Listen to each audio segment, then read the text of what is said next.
Welcome into episode 89 of JD's Empire Sports Talk, joined by my guy once again, Jake Biggie Mills. Biggie, I've been saying this since yesterday. We work back to backs, unlike the NBA. We are willing to go 2 days in a row, unlike some players in the NBA. But how we feeling? Feeling good. I'm ready to go. We got a lot to talk about, so let's get right into this. Yes, the NFL is exploding right now for a number of reasons. We know playoff football starts on Saturday and goes, a couple of days on the weekend. But the coaching firings is now up to 7 after a surprise. I would say it is a surprise in the sense of the name, just because I don't think anybody, in our lifetimes, in our lifetime, we've seen this guy as the coach since we were 3 years old. John Harbaugh, the coach of the Ravens, not anymore, but he was 180 and 113. A record that's regular season record. Then he had, I believe, another 12 to 13 wins in the postseason. Has won a Super Bowl before, so he's going to be a hot commodity on the market, especially if you're a team that has a won in a while and looking to like straighten out your organization. He's the perfect guy for that, and he's still he's in his 60s, so he still has some time left in his coaching career. So I would expect him to not even sit out a year. We've seen like Mike McCarthy sit out a year, a few other guys, Vrabel sit out a year. I don't think Harbaugh is going to be that type of guy. I think he's going to jump right into the job.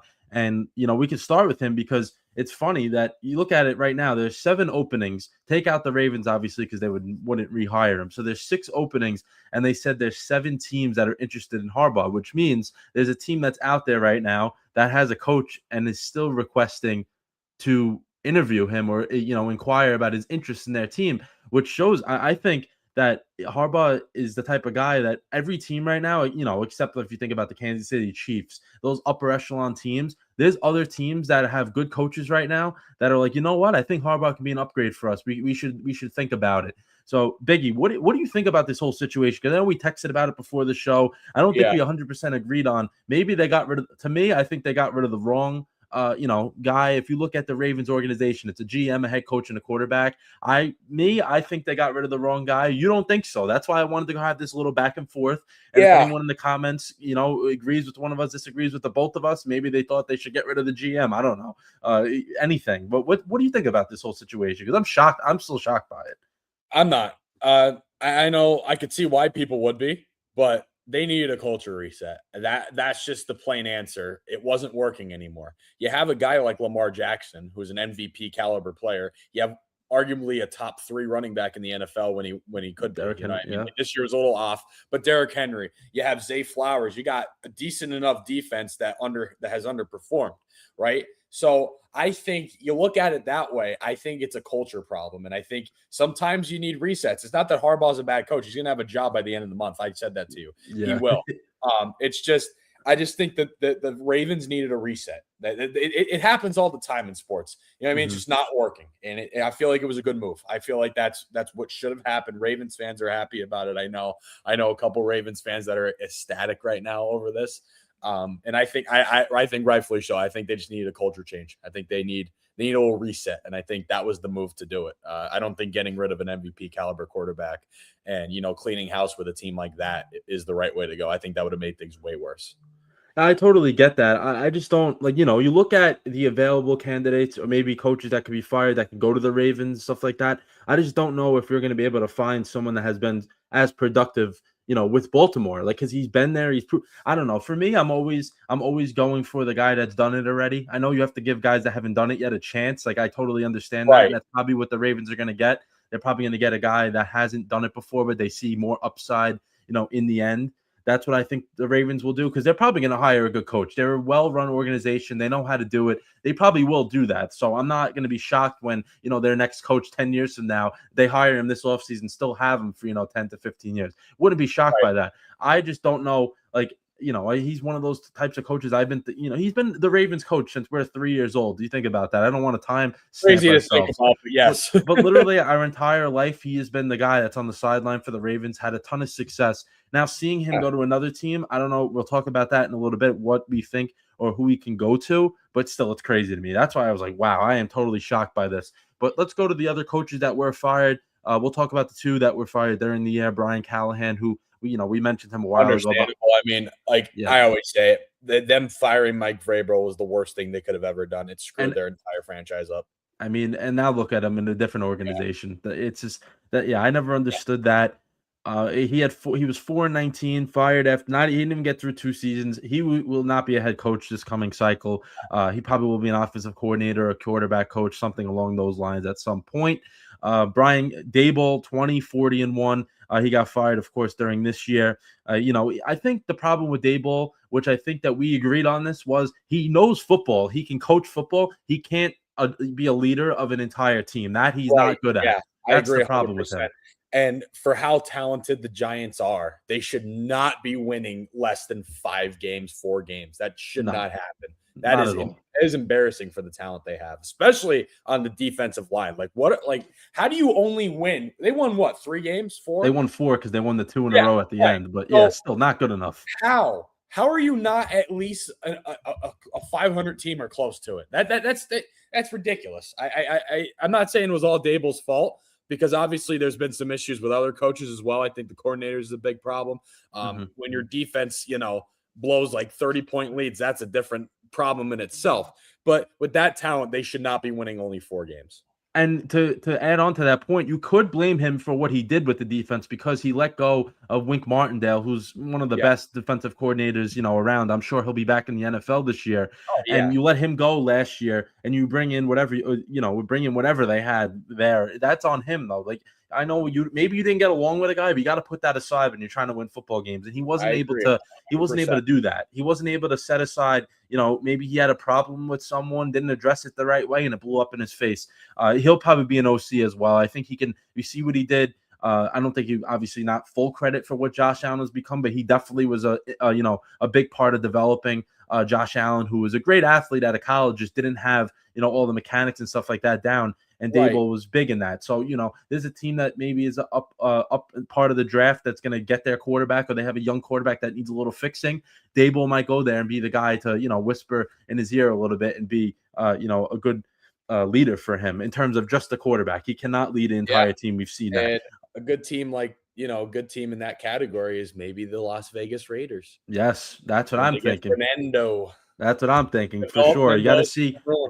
We also know, the NFL is full of connections. It depends who goes where in terms of the head coach that allows Daboll to go in as an OC. It's usually how it goes. Guys usually know each other, and they bring that because it's a trust thing, which I totally understand.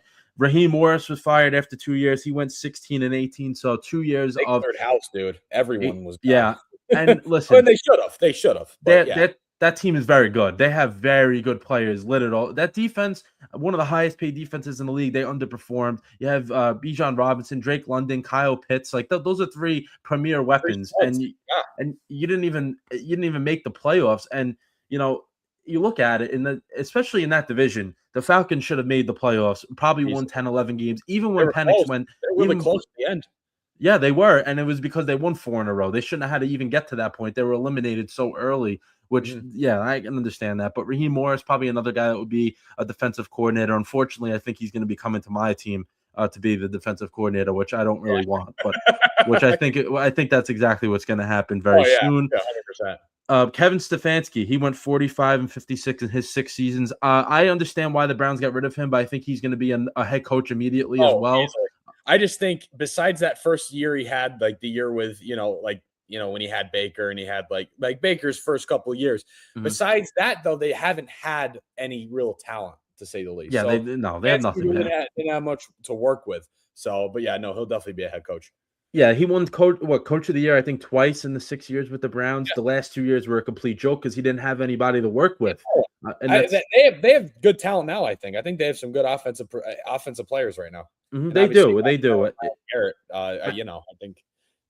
And the defense, listen, the defense played very, very well. I don't know if I just don't know who's going to want to be the guy that tries to turn around Cleveland. It's the same thing like I always say with the Jets. Turn Who's going around to the be the Jets. guy that really wants to go in there and actually do it when Yeah. they have a chance at maybe going to another place that doesn't need as much work.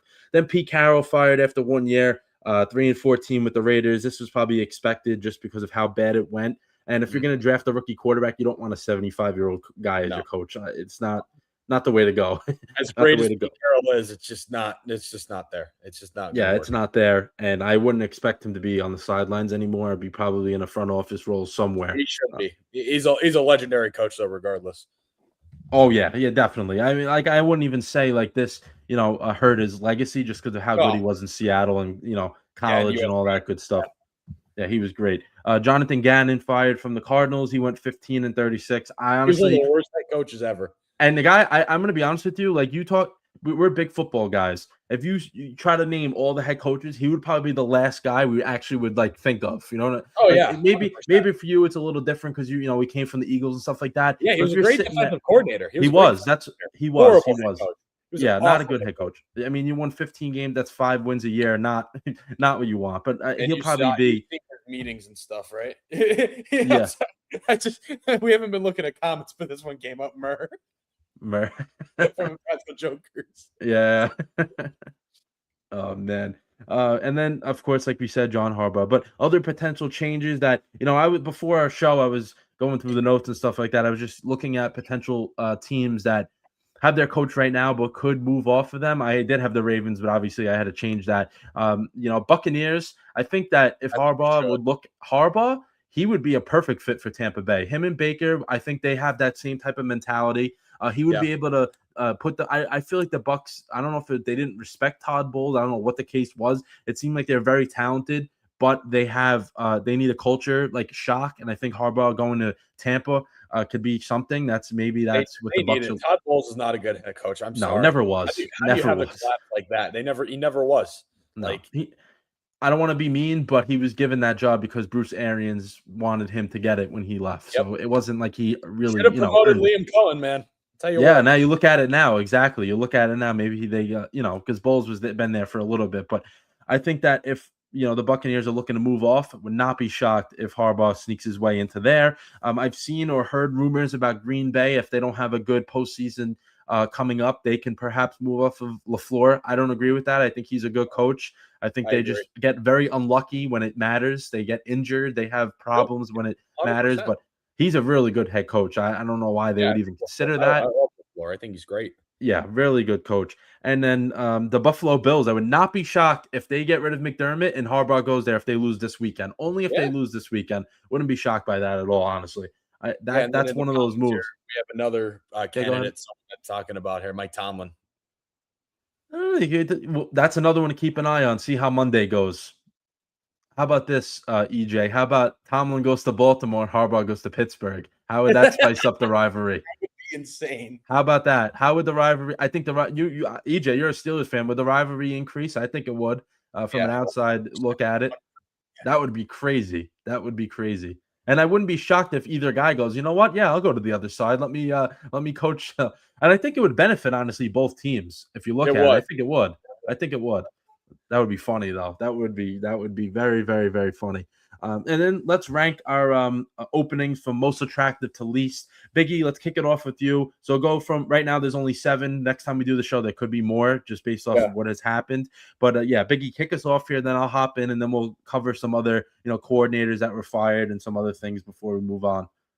All right, so I'm going to start off easily. Is the Ravens? It's the most attractive right now. I think Mhm. most talent, most potential. Well, not most potential. I think the team after this has the most potential. But the Ravens just are always there. Like it's there. Like they've been winning and they made the playoffs. Lamar's been MVP for all these last couple seasons. I think Mhm. that's definitely the most attractive job, and I think they're going to probably get the top guy, like top NFL like head coach like through this cycle. You know what I mean? They're going to have the Yeah, biggest hire cycle. And then number two, I think it's the Giants. I just think the talent that they have is there. Like they have all the talent. I think Harbaugh is a good. I think he'd be good there too. very good fit. Someone said that before. Uh, a prediction, but yeah. Yeah, Yep. I think I just think the Giants, they have too much talent not to be great. And I think if you get a guy like Harbaugh or like another really good head coach, that could be a scary team in the NFC just because of the amount of talent they have. And then number three, it might be a little bit of a hot take, but I'm gonna go with the Cleveland Browns. I Wow. I just think, Shador Sanders showed promise. They have some decent weapons on offense. Their defense has played well this year, despite how bad they were. I think you get a decent enough coach in there. I mean, Stefanski wasn't horrible. No, he Again, wasn't. I think the Brown job is a little more attractive than people are giving it credit for. I truly do. Number four, I'm going to go with the Falcons just because the amount of talent. They're going to have a new GM too, a new CEO. I mean, they cleared house. They really did. They want to win. They have They did. the offensive talent to do it. Like Bijan, Kyle Pitts, all those guys. I mean, they really could do something there. They really, really could. Number five, I'm going to go with the Titans. Not too much there, but you have a young quarterback in Cam Ward who you can develop. You need someone that's going to be able to develop Cam Ward and get him to play like he did in college. You're going to need someone to do that because he showed flashes. He had a decent season. Just the Titans are horrible. They're I mean, if they didn't trade away all their picks, they would have had the first overall pick. You know what I mean? But yeah, I just think the appeal there is Cam Ward. Number six, I'm going with the Raiders. They're probably going to get rid of Max Crosby. They're going to draft. They're gonna have the number one overall pick. But besides that, though, realistically, what are you going to have, right? Like seriously, think about it. What else benefits a coach going there besides developing? Should be Fernando Mendoza. You're going to lose your bet. They're going to trade away Crosby. I'm telling you, it's going to happen. I just don't see any other potentially like big things going on there besides, drafting Mendoza. That's about it. And then number seven is the Cardinals. They're going to trade Kyler Murray. What else? You know what I mean? That's just a terrible, I don't know. Definitely the least attractive out of all of them. Tom Brady, yeah, I know. Yeah, him being, having a say who gets hired and stuff, that may be a little bit, but again, like besides Mendoza, really, what are they going to be working with? You know? No, you're right. Yeah, you're right. Let me take over here. I'm gonna agree with you totally. Obviously, Ravens number one. They're a win now team. If you're, if they're gonna, I don't think they're gonna go in the way of getting another veteran coach to get in there. I don't see it. I Oh, think they're looking for a long term answer. That's why they got rid of Harbaugh. But they're a win now team that would be very attractive. They're an organization that knows how to, they respect their players. They do everything the right way. On top of having, a good roster. Number two, I'm going to put the Falcons. I like the Falcons just a little more than the Giants, just because the whole roster is better than the Giants. And also, you got to take into account, like you just said, Falcons got rid of their head coach and their GM. The Giants kept their GM. That's a big thing in terms of, if it's a head coach that I don't think they should have, but I agree. He's terrible. He has like 50 losses, in whatever amount of time he's been there. And I think that's the difference right now. I have why I've had the Falcons at number two and the Giants number three, just because the head coach and the GM, they can collab on it. And more so the Giants are going to have to, I'm not saying force it, but it's also a head coach coming in there that has to work with someone he may not want to, work with. And yeah, I go with with that situation. I do understand that, but I think the Falcons are more win now mode than the Giants are, just because they have better players at the moment. Not saying that the Giants can't be better than them next year. I'm not saying that, but in the moment, I think that the Falcons have the better roster. And one other thing I wanted to add was that we're talking about that in a little bit too with Kirk Cousins. I think he more so did that just because he wants to move on from the Falcons. But yes. listen, you go there. Penix might not be ready to play. If you want to keep Kirk Cousins around, not the worst thing in the world. So they do have options there. Then number 3, I have the Giants. I've been talking about this for a while. I know I have a bunch of Giants fans that I know and stuff like that, and they always want to know my opinion from an outside perspective. Why do I feel so confident that the Giants can turn it around next year? Well, you got a quarterback that actually, has some balls that would put his body on the line for everything. And Yeah. I get pissed off about it because my team doesn't have that. We've never had a quarterback like that, at least for a long, long time. And they have that. Yeah, a little bit. And Malik Neighbors, terrific wide receiver, number 1. They got Scatterboo. They have, even Tracy's not a bad running back either. It's not just Scatterboo's backfield. They have other guys there. Isn't bad either. Yeah, and like you talked about, Biggie, with the defensive line, they have a dominating defensive line, so that's very attractive, in itself. Just because it's very hard in the NFL, very hard to find an offensive line, edge rushers, and a quarterback. And the Giants seems like they have pretty much everything right now, and they have a little bit of money to spend as well. Then number 4, I have the Raiders. I put the Raiders a little higher than you did, just because that they have the first overall pick. I think that can attract the head coach. It depends on the candidate, but be like, if it's an offensive guy, he goes in there. You know what? Actually, I have my choice at who I want. I don't even have to keep the first pick. If I want to trade it, I can. I have a lot of options.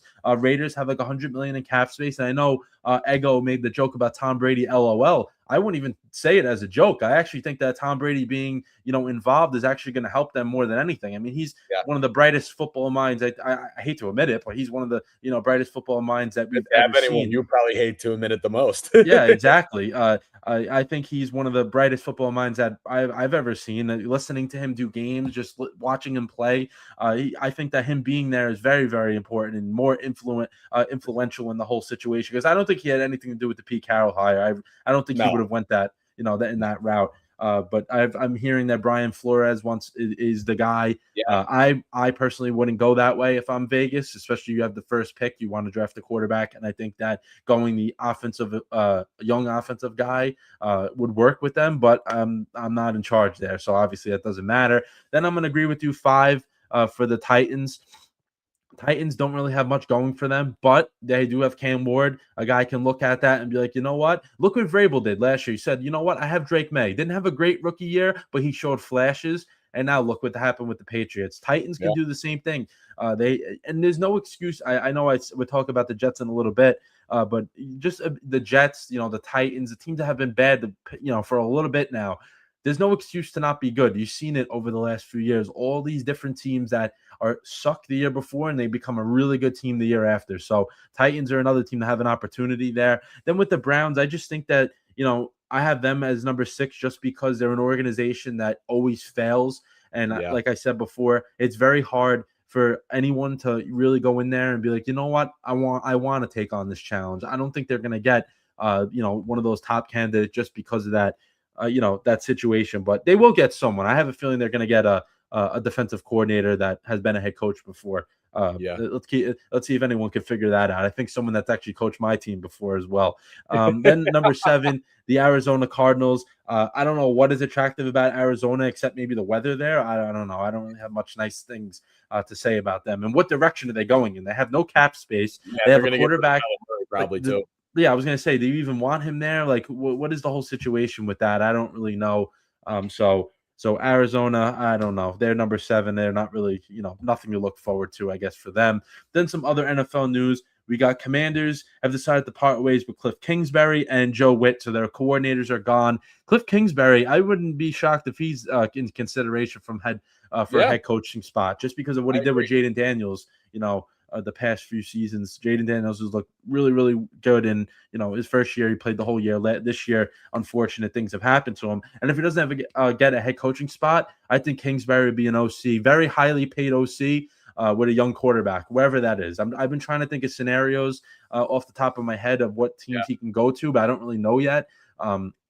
Depends. If the Giants go with a defensive-minded guy, Kingsbury can be Jackson Dart's offensive coordinator. There's a few teams out there. Maybe he goes to Vegas to be an offensive coordinator. Maybe he goes to the Titans. I don't know. Something along those lines. He wouldn't go back to Arizona, obviously, because he was there already, and that wouldn't work. But we'll see what happens with Kingsbury. He'll be a name to watch. Then the guy that probably had the the biggest chance of getting fired as a coordinator, Matt Eberflus. He is gone after a historically bad season. Biggie, you don't see this happen a lot where a guy gets fired as a head coach the year before and then gets fired again as a coordinator. I mean, what is this guy going to do with himself? Like, I don't know. don't know. Maybe a consultant. I don't know. How does he in the first Division place? II college football coach? Division Something, III? right? He's going to have to go to college at this point, unless he wants to be like a linebackers coach or something. Yeah, I don't like even know if anyone even trusts him I would with their linebacker. coach. Yeah, at this point, right? I mean, I don't even know how he even got a head coaching job in the first place with the way this is going right now. Then the Yeah. Lions part ways with John Morton, so that was Ben Johnson's replacement. Dan Campbell took away his play calling duties during the year, so that was kind of the writing on the wall with that. I think we all expected this to be a change. I don't know what the Lions are going to do with offensive coordinator. I don't know because I don't think Dan Campbell wants to call the plays. I don't think he wants to do that. I think he wants to focus on the whole team. So we have to keep an eye out for that. Yeah, and it obviously didn't really work out too well. So no, it didn't. They, once he took over play calling, they didn't really win that many games the rest of the way. So that's when it kind of started. It did. Listen, they were good. They had a good record. Then I guess Dan Campbell just didn't like the way the offense was, moving. So he decided to call the plays. And then after that, they had a rough ending to the season. Then I know we talked about Kirk Cousins briefly before, but he reworks his contract with the Falcons. I think he's going to be on a different team next year. I think he could be a guy that starts the year for some team that's out there. And, maybe for an Indianapolis Colts team that is waiting for Daniel Jones to come back. Maybe for a team that drafts a rookie and doesn't want to play him yet. A lot of different avenues Kirk Cousins can go down, but I don't think he will be with the Falcons next year. I know he reworked the contract. I think that's making it easier for them to get rid of him or, whatever the case may be with that. But let's do our recap of Week 18. So going back to Saturday, there was no Thursday. Obviously, Thursday games are over. But Saturday, the Bucs beat the Panthers 16-14 in a terrible. That was one of the worst games I've seen of the entire year. Fits the division, though. I'll tell you that. Fits the division. Yeah, right. Yeah. Then we got the Seahawks beating the 49ers, as you predicted, Biggie. Seahawks would take down the 49ers. They won 13-3, so Seattle has the number 1 seed. They're off this week. Then we go to Sunday, where the Falcons beat the Saints 19-17, which I actually predicted right. I would say the Bucs would win their game, but then the Falcons would win, so the Panthers would win the division because that's typical NFC South.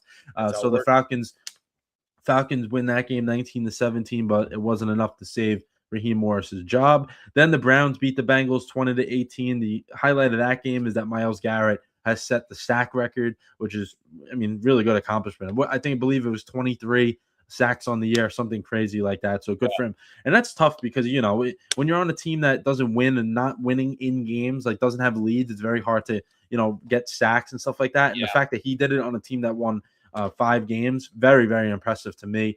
Then the Vikings, they won 16-3. Typical Vikings, the way they've played the last month or so. They won 5 in a row to end the year, but they just cannot score points. And JJ McCarthy needs to get in the lab this offseason and figure it out because big time.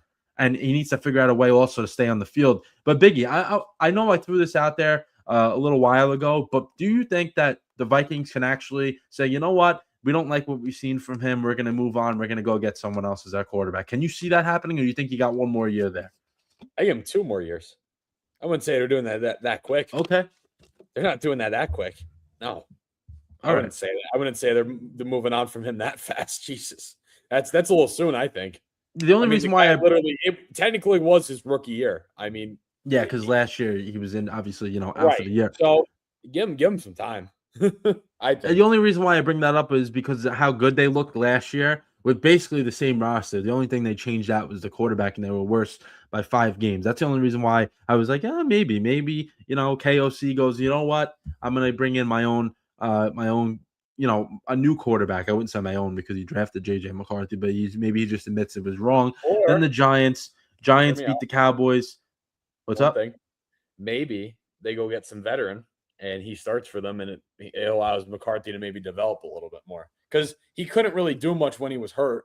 You know what I mean? He probably couldn't practice much. So maybe you give him like, a little like, hey, you better start doing stuff. We're going to bring in, some veteran. Who would they even bring in at this point? You know what I mean? Like, what does Aaron Rodgers do one more year to the Vikings? You know what I mean? He wanted to go.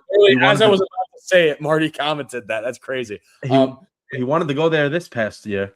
Yeah. So I mean, what if that happens and it tells McCarthy, hey, step it up, or we're gonna, you're not staying here, and maybe it allows him to develop a little bit more. The only pushback I would do with that is then I feel like that would have been the thing they should have done this year, and I don't know if they want to go backwards. I think they expected a little bit more out of McCarthy. They definitely did. Yeah, they definitely did. A lot more. He was even hurt this year half the year. He didn't really stay healthy, and even when he was in there, Carson Wentz. I mean, his shoulder when he had some problems. Right there, that's Carson Wentz. Right, hang on, right there. There he is, Carson Wentz. And then there's him and Nick Foles together. Nice. Hasn't been updated since they won 2018. Bring back Carson Wentz, the Eagles backup next year. No, I'm good. Oh man, let's move on to the Giants, where Giants beat the Cowboys 34-17. Jackson Dart looked good to end the year. So last two games very, very strong.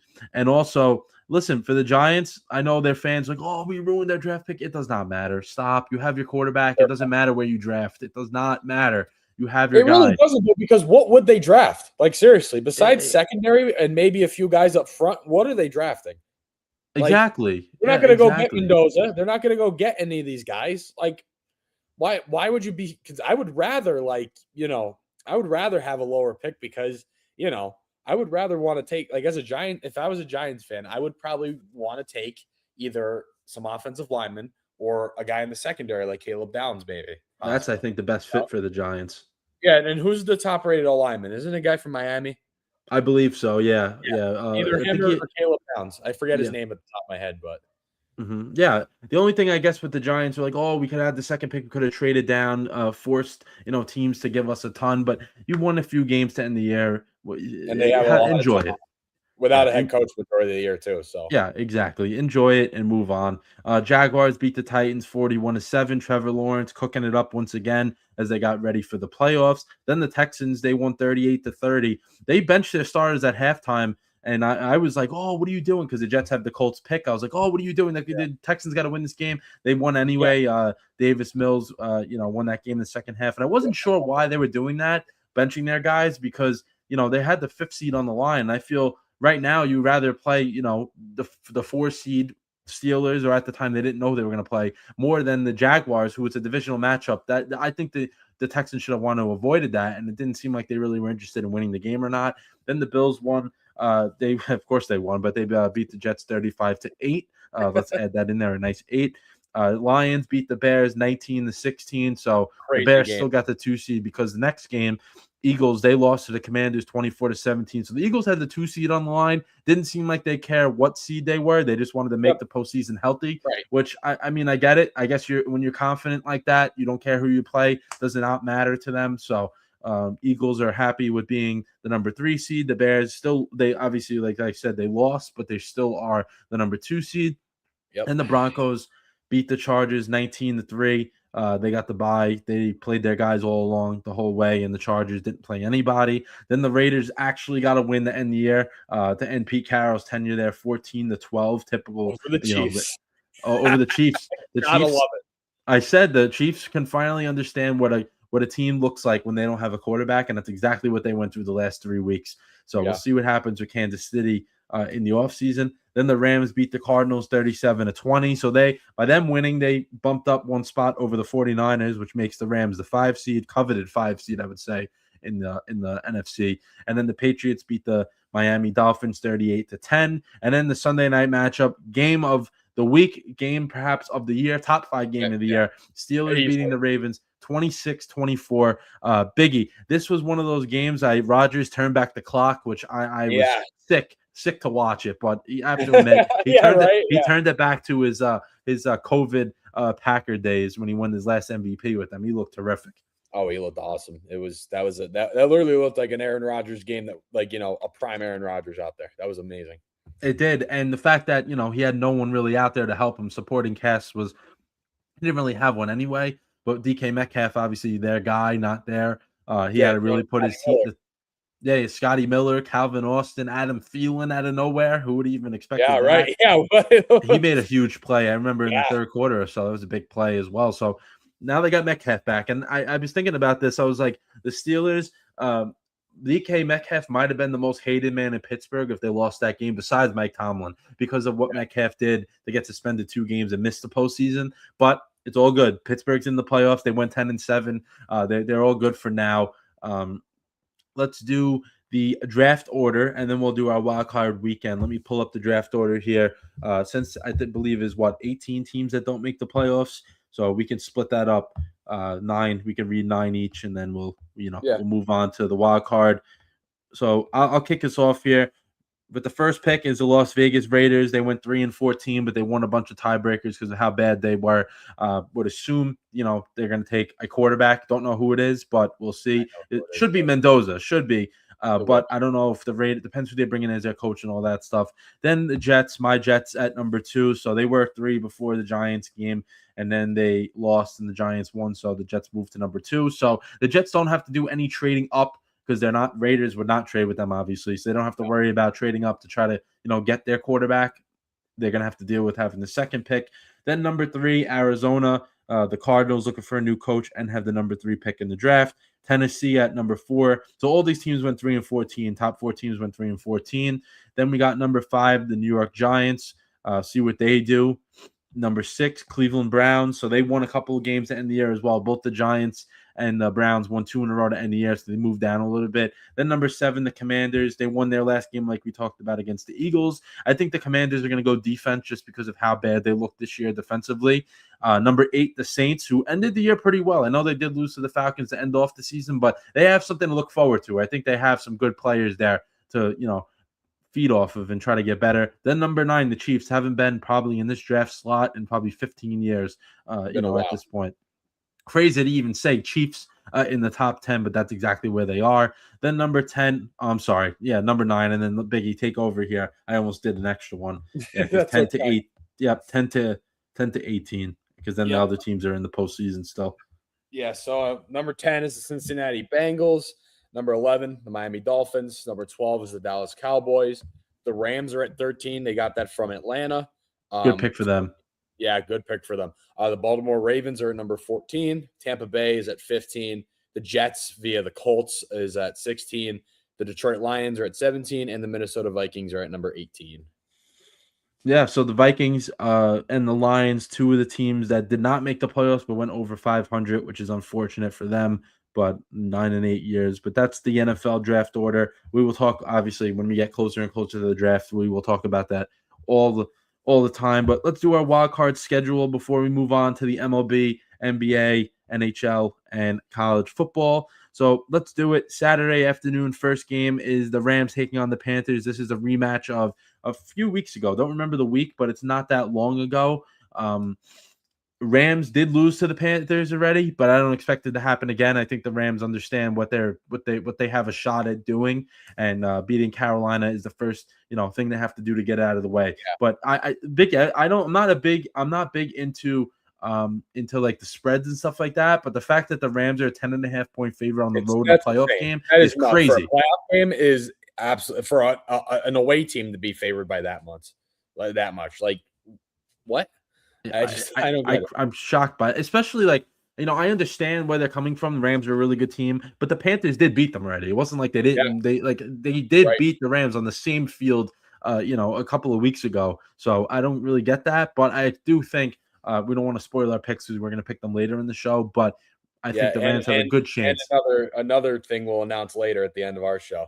Yeah, exactly. So we're going to be picking these games multiple times. I may change mine. I don't know in terms of later on in this show, because I'm going back and forth on one game, but we'll keep that in the back of our heads for now. Then I know Go Pack Go right here. Yep, that's the next game. Packers versus Bears Saturday night. So this is a matchup that literally happened 3 weeks ago in the same field, same time, Saturday night. Same thing's going to happen again.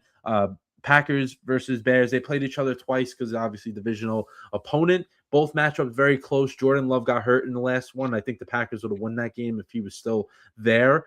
And we'll see. We'll see what the Bears are made of in the postseason. First year head coach, second year quarterback. See if they're made for the bright lights of the postseason. That's the big thing. See if they're made for the bright lights. That's it. And we've seen some slip ups towards the end of the year, so we'll see.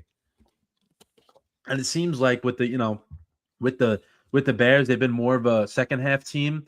And in the playoffs, you can't be a second half team reliant on that. You have to be able to start out fast. At some point, it's going to catch up to you, and you don't want it to be now. But Packers, very dangerous 7 seed coming up in the playoffs. Then Sunday, we got a triple header. Bills taking on the Jaguars. Most intriguing game of the weekend, just because of what we talked about before. The Bills lose this game. The Bills might be looking for a new coach on Monday. And Understandably so, I think. yeah, I agree, because they didn't win the division this year. They still have 12 wins. They still have the best quarterback in the AFC that's in the playoffs right now. Yeah, They I should agree. be able to go. They should be able to go on a run. And Jacksonville's the first team in their way, inexperienced playoff team. Like, you got to take advantage of that. You got to be able to say, you know what, we've been here before. We've done this. Yeah, it's a test for us. Jacksonville's a good team. I know CT texted me, wanted me to talk about the fact that the Bills are one of the best rushing teams in the league, but Jacksonville is the best at stopping it. That's going to be the thing to watch. Will James Cook be able to run? Will Josh Allen be able to run? That opens up and their that's pass going game to that's be a not that big good. thing too.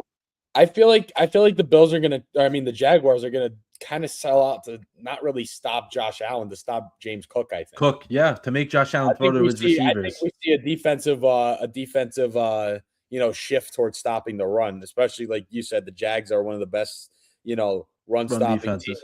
Yeah, and the Bills have a very good run game with James Cook. So I think we're going to see them hone in on that a little bit more, and that may open up Josh Allen for more. You know what I mean? Yeah, and you brought up a great point. Force Josh Allen to throw, which sounds funny to say, but the receivers he has don't really help They're him. not Like, great. no, they're not. They're really not. No. Shakir is his best guy, I would say, Yeah, and and he's not terrible, but if that's your receiver one, that's not good. No, it's not. It's not. But for the Bills to go on a big playoff run, they're gonna have to beat Jacksonville, and they're gonna need Josh Allen to play out of his mind to do that. Yeah. Then the next game, He has done. Yeah, which he has done, exactly, which he has done. The next game, your Philadelphia Eagles will take on the San Francisco 49ers. 49ers very, very, very banged up, especially on defense. They're missing a lot of guys, but it has not mattered for them this year. They still find a way. Yeah, this is another going to be a classic game. Kevin Burkhardt, Tom Brady on the call. I'm already looking forward to that one. That's going to be very, very fun, but we'll see what happens with that. And then the Patriots versus Chargers. Patriots looking really good. Chargers look like they have some issues right now on offense just because they can't block anyone. Their all lines depleted like crazy. It is, but the Patriots don't have a good pass rush, so that's another thing. Can the Patriots still get to the quarterback, or able to get to the quarterback, because they haven't really been able to do that this entire year? But Foxborough, Gillette Stadium, once again hosting a playoff game like the good old days that the New England has gone through. That it's on it's for them, yeah, with the way they used to win. Right. I don't know about you, but No, not for me, obviously, not for me. And then Monday night, Houston versus Pittsburgh. I may live stream this game. I want to hear more from the comment section and our fans if they actually want me to do it or not. I'll think about it. I'll ponder if I want to do the Texans versus the Steelers playoff game. But that should be a really good game. Texans are the hottest team in the league. They haven't lost since October, but they're going up against a team in the Steelers that they find a way to win. I don't know if that's going to translate to postseason success, because Tomlin hasn't had that lately, but it feels like the way they won Sunday night's game, I don't think they're going to be a one and done, just the way Sunday night went. I feel like you win a game. They do it every year, JD, and the Texans defense is solid. It is. It just the key to this game is, will Aaron Rodgers get sacked? If pressure sacks, then they're not going to have a chance at winning. If he's able to, if they're able to keep him not getting touched clean in the pocket, then I can see the Steelers winning this game. But Houston, they don't just have one or two guys that can get to the quarterback. They literally have 5 or 6 guys that can do that, which is, it's impossible to stop when everyone is going after you like that. But let's do MLB. Some MLB talk here. We'll pick those games that we just talked about later on in the show, and something else we're going to be doing after the show. MLB news, very, very thin once again. Blue Jays did sign, though, one of the top Japanese bats on the market, and Kazuma Akamoto signs for 4 years, $60 million. So we all know the Blue Jays were just in the World Series, and they're not sitting back. They're going out there and still trying to get guys. And as you being a Yankee fan, Biggie, Blue Jays are going to be very, very good again. I don't know. Yeah, they are. They're going to be a problem once again. They're like you said, they're not holding back at all. They know they got it, and they want to win now. They do, and this is a big bat for them. I don't know where exactly he's going to play because they have all these positions kind of locked down a little bit. But they'll find them a way to get him in the lineup. If you're signing a guy for a 4-year, $60 million deal, you're going to find a way. They'll Put find a him way. in. Yeah, you'll find a way to make the lineup work. Then I don't even know how to say his name. I'm just going to say Umai from Japan as well. A pitcher signs with the Astros. That pretty much to me, I took it as one of the top Japanese arms out there. If he's signing with the Astros, pretty much means Framber Valdez is not going to be an Astro anymore. Don't know where he's going to go, but he will not be back with Houston if you're going to sign an ace level guy to replace him. Then the Phillies bring in Don Mattingly as their new bench coach, potential next manager, in my opinion. I feel this is a little bit of pressure on Rob Thompson. If you don't get it done in the postseason next year, we got a guy that is right here that can slide over one extra seat and take your spot. I wouldn't be shocked by that. Don Mattingly has what was that? I agree 100% because this really is a telling year for the Phils. Exactly, because they made the postseason, but they've gotten worse in terms of getting deeper in the postseason. World Series, it's gotten worse every year. It has, and you know how Philly works. I understand their fan base. You're not going to win. You're not going to be happy. So they got to figure it out, and that's why I think a guy like him is going to help them. Yeah, but if they don't do well with Thompson, I think Don Mattingly can be a guy that just like Rob Thompson was with Joe Girardi. Joe Girardi didn't do well. Rob Thompson stepped in, and Don Mattingly can do the same thing. And he, I think, is a better coach than Rob Thompson, in my opinion. I think he can be very good for them. Then Danny Vogelback hired as the hitting coach for the Brewers. I cannot believe that is even something I'm reading right now. Don't know why you would hire him as your hitting coach. And I made the joke was, they're going to take the most strikes in the league because he never swung the bat when he was, when I watched him on the Mets. I don't know why the Brewers would do that. But if you are the Brewers, you don't really want to, tweak your hitting philosophy. I would just keep it the way it is and just have him there more so just a guy to try to help guys during slumps and stuff like that. Wouldn't try to change your hitting philosophy because don't know if you want to learn from him in terms of, being a hitter. Let's go to the NBA where a little bit of a Kings shout out. I know me and EJ were talking about the Kings last night, which is funny as the Knicks were getting blown out. But we got to that point because there's nothing else to talk about. But Keegan Murray is out for a month. So one of the bright young players for the Kings, he's going to be out for a month after spraining his ankle. So, they haven't had much success. And now you're losing a guy like this doesn't help your case. Other NBA news, Biggie, Max Strus gets hurt for you guys. A little bit of a role player type of guy. Good player. He's a really good player. But he's more of a role player type guy. Yeah, they're another hitting the head there for the Cavs. Another one. Yeah, they've struggled to get the chemistry going this year, and then injuries don't help. So yeah. So we'll see what happens with Max Strus. Then Steve Kerr was ejected in last night's game. Didn't think I was going to write that either. You never see him really get, animated and stuff like that. But I think it's just a frustration of what's going on there. And they're 19 and 18, but they think they should be better right now, just the way last year ended. Getting Jimmy Butler, they went on a huge run to end the regular season. Yeah, there's standard at Golden State. Of course, when you won the way they did, that's what any team you're going to expect to be good every year. And Steve Kerr getting ejected, I think it was more so of him just being, pissed about what's going on there. Not really more of the game, but more so as a whole of what exactly is going on there. Then Trae Young and the Hawks. I know Don brought this up last night. Trae Young is looking for a potential trade with Atlanta. We talked about some, potential teams that he may go to. I say it's more of a Western Conference teams, maybe. Definitely. Phoenix Suns look at it and they're like, you know what? We got a good team right now. We're playing a little better than what we thought we would be. Why not bring him in there and try to do something with him? That could be, a destination for him. We'll see. We'll see what happens. But if he does stay in the East, maybe Orlando brings in another point guard. There's options out there for Trae Young. And then let's do the NBA standings where I'll kick us off with the West. And then Biggie will take care of our Eastern Conference before we move on to the NHL, which we'll talk about briefly. And then we got college football. So not a ton to do in this episode besides football, but we're covering as much as we can. Yep. Then number one seed in the Western Conference is still the Oklahoma City Thunder. They're at 30-7, so they're 6-6 in their last 12 games. After starting out, they were incredible how good they were. What was it, 24-1, and now they're 30-7. Then the Spurs 25-10 as your number two seed, so they're 4 out from the Thunder. They did go 3-0 against the Thunder so far this year, which is incredible. The Nuggets are 24-12. They're a game and a half from the Spurs. Nuggets have lost their entire starting rotation plus 2 other guys. So their top 7 guys in their rotation as a whole is out. Pretty much at this point, every guy has gotten injured, which is terrible for Denver. But they're still holding their own. I think they beat Philly last night despite having no one. Houston won. Houston 22-11. They're your number 4 seed. Lakers 22-11 is your number 5 seed. So they're both tied, playing good basketball. The Lakers started out really good, haven't been that great lately. Same with the Rockets.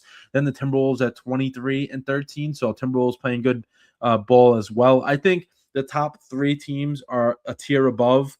Top 4, I would say. I think Houston's better than LA. Yeah, I know the records are the same, but at the end, in terms of like playoff stuff, I think top 4, and then you got the Lakers and the Timberwolves kind of in their own world, and then the Suns, like I just mentioned briefly, they're 21-15 as your 7th seed. Then the Warriors, who have a ton of frustration, they're the 8th seed as 19-18. Then the Trailblazers 17-20. So all the turmoil the Trailblazers faced at the beginning of this year, with Chauncey Billups getting fired after the first game, all that going down. They're playing good, and they're a very young team. They're playing okay. 17-20 for them is not bad at all. Then the Grizzlies 15-20.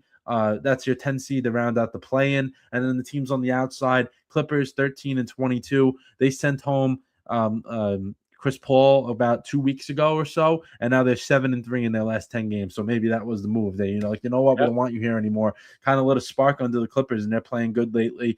Mavericks are at 13-23. They've just been a mess this year, especially on the road. They're 3-12 on the road. Jazz 12-23, not a good team. Kings, unfortunately, me and AJ talked about this. They're 8-28. And then the Pelicans, worst team in the West, at 8-29. But Biggie, what do we got going on in the Eastern Conference? A little bit of shakeup in the East. A little bit, yeah. So especially after last night, the Detroit Pistons still the only team right now with single-digit losses, 27-9, 13-3 at home. They are 6-4 in their last 10, though. So, but they're still, they're great. Let's be honest. We saw it last night. They're really, really good. Number 2, the Boston Celtics at 23-12. Wow. Without Tatum, it's crazy. Without Tatum, can't believe that. That's crazy. The Knicks are 3rd, 23-13. They're still okay. They just ran into, they're playing a lot of basketball right now. A lot. Like they need some rest. They do. Need some rest. They tell you what. Toronto, 22-15. They're actually having a decent season. I think they're playing a little above expectation, I think. The Sixers are 5th at a 19-15 record. They're playing a lot better this year. Tyrese Maxey, what can't he do?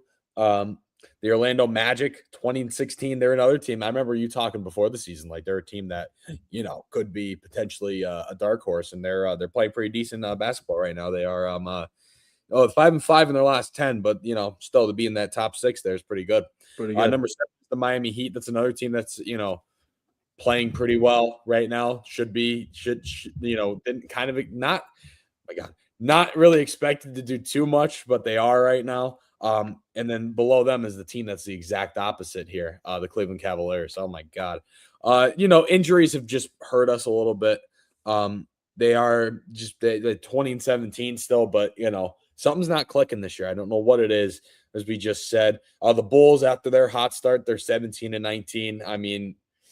Josh Giddey had his fantastic start to the year, and they just really haven't done anything that much since. They were like, one of the top 3 seeds for like the first 2 or 3 weeks of the year. Yeah, now they're below 500, and then the Atlanta Hawks same way. And now Trae Young wants out. Not looking good for the Atlanta Hawks. They're 2-8 in their last 10. They should be a lot better than what they are. I agree. They have a good 100%. Team. And then another team that has a big star player that's possibly not going to be playing for them soon, the Milwaukee Bucks. They're 16-20. Giannis might be out of there soon. Could we see him gone? It's a possibility. The Charlotte Hornets at 13-23. They really don't have anyone besides LaMelo Ball. They're not a team that no one really. They're not expected to be that great. The Brooklyn Nets 11-22. Another team just not great. No one really there at all. They're not even welcome in their own city. I don't think, as a New Yorker. Yeah, no.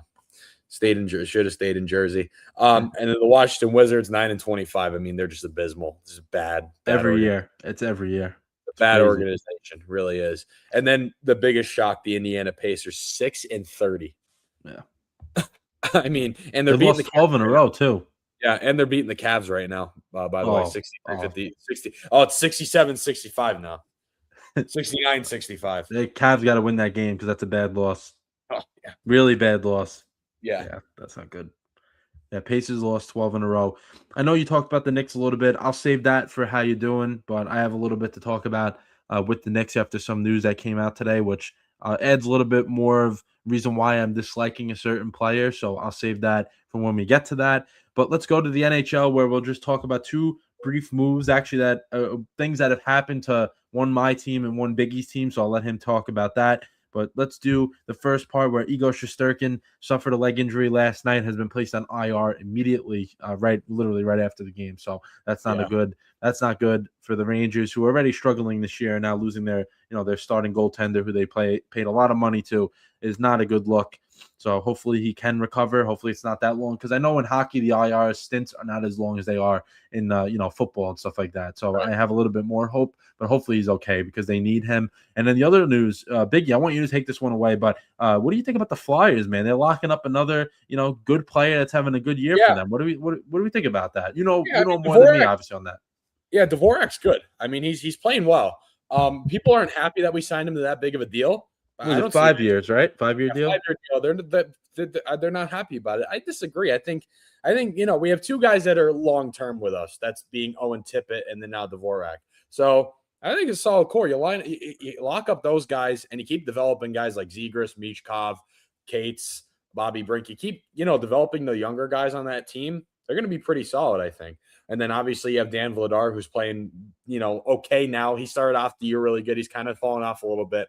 Sam Harrison is still Sam Harrison, one of the worst goalies I've ever seen play hockey. One of the most inconsistent goalies I've ever seen play hockey. But I like the Dvorak signing. I think it's good. I think, locking up some guys like him and like I said, Owen Tippett's on a big deal as well. He signed a 7-year deal in 2023, 2024, I think it was that 23-24 season. So you lock up guys like that. Travis Konechny's there, Couturier, a veteran who's there playing like how he was in his prime, and you have your young core that can keep developing. Like Zegras is playing fantastic right now. Michkov's having a little bit of a slump, but that's a guy who was a top 2 rookie in the league last year. And then obviously, two guys I love on the Flyers, Noah Cates and Bobby Brink. They're playing great hockey right now. The younger guys, Jamie Drysdale, I even say people don't think he's that good. I think he's a good player. I think the core is there for the Flyers, and I think locking up guys like I said, Dvorak and Tippett is good.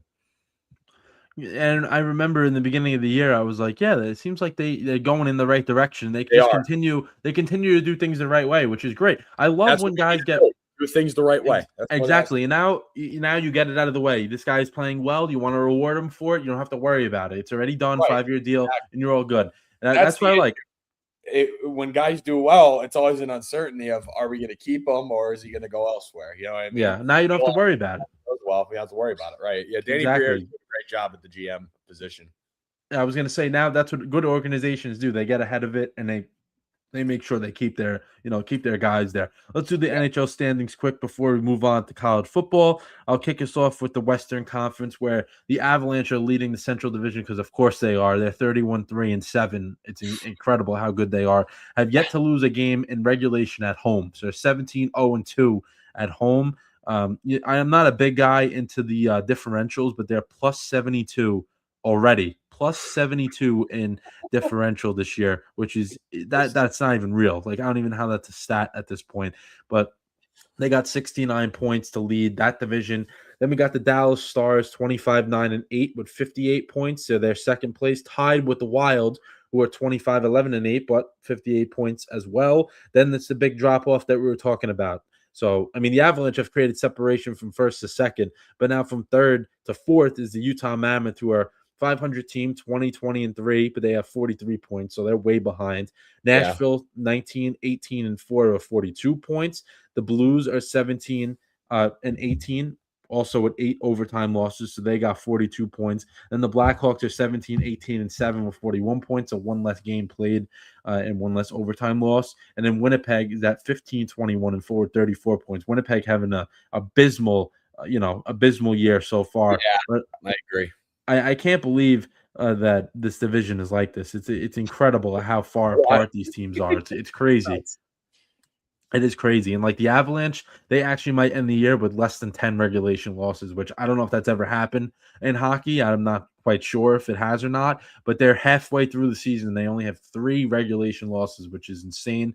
Then let's do the Pacific, where Pacific, very close. Very, very close. We got the Vegas Golden Knights 17, 11, and 12 with 46 points, so a ton of overtime losses, but you do get a point out of it, so you can't knock it. Edmonton at 20, 16, and 6 with 46 points.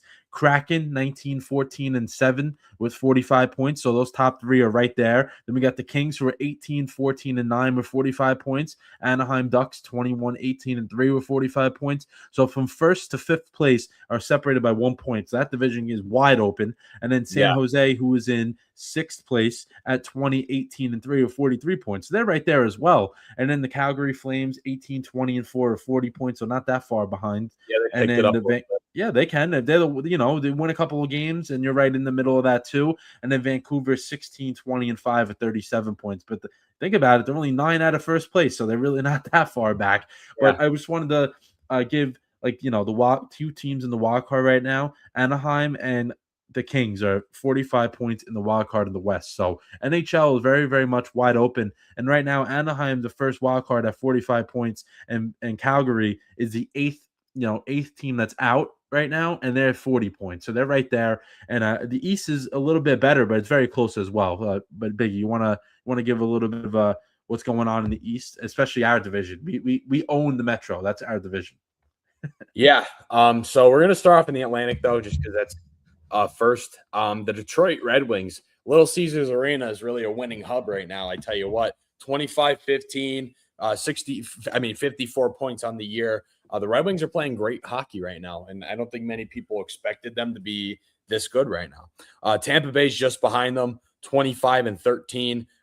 They have 53 points on the year. They're a team that kind of picked it up a little bit at this point. Montreal, 23-13. They kind of fell off a little bit. They were doing really good at the beginning, and they got into a little bit of a slump. The Florida Panthers aren't very good this year. Coming off their back-to-back cups, they haven't been that good this year. Buffalo, they're at that point in the year where they're 21-15. They have 46 points. They're at that point where they play good hockey, and then all of a sudden it's like they fall apart. They fall apart. They literally do it every year. They're not supposed to do anything. Like, they never are. There's never any expectations on Buffalo ever. Then they have a point in around this time, January-ish, where they play great hockey, where they beat up on teams and they look like a complete team. And then, when it matters, it doesn't matter. It just doesn't matter, because when it actually comes down to it, they're not a playoff team, and they probably won't be for a long time. They're like the New York Jets. Sorry, I had to throw it out there. The Boston Bruins. No offense taken. Yep. The Boston Bruins, 22-18, 46 points as well. They're just a team that's, I think it's crazy to say, they're in a rebuild kind of mode. Pasternak he's been good, obviously, but not as good. And they're kind of in a rebuilding stage, which is crazy to say, but they really are if you look at it. And then the Toronto Maple Leafs, they're not playing great at all. Just a bad year for Toronto. You lose Marner and everything goes down the drain, which you still have a lot of your guys. You have Tavares, Matthews. My God, who else? They still have a ton of guys. You know what I mean? That are playing good hockey, like good players. You lose, one of your better guys like Mitch Marner, and it just doesn't. I don't know what's going on. And then the Ottawa Senators, they're never really expected to do anything. 2016, 45 points. They're a team that they have Tkachuk, they have Brady Tkachuk. They got decent, but you got decent guys, but not anything crazy. You know what I mean? Not guys that are gonna you don't have a team that's gonna really do anything. They need to get some more pieces there in Ottawa. And then the Carolina Hurricanes, let's go to the Metro now. Carolina Hurricanes 25-14 with 53 points. They've owned the Metro for the last month or so. They're having a great season. They're playing really, really well. The Islanders, again, we say it every stream, they're playing above expectations. 23-15 with 50 points. Schaefer made a difference.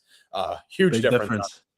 Huge. The Capitals have picked it up. They're third right now, 22-15 with 50 points. They're starting to look like the Washington Capitals again, which is good. For Ovi. Not good for the Flyers, though, but that's on them. That's not anyone else but themselves. They've lost some games they absolutely shouldn't have. They're fourth at 21-12 and 7 overtime losses. That's why they're so far down with only 12 losses, 49 points, because they go into overtime. They love going into overtime. They lose, though, all the time.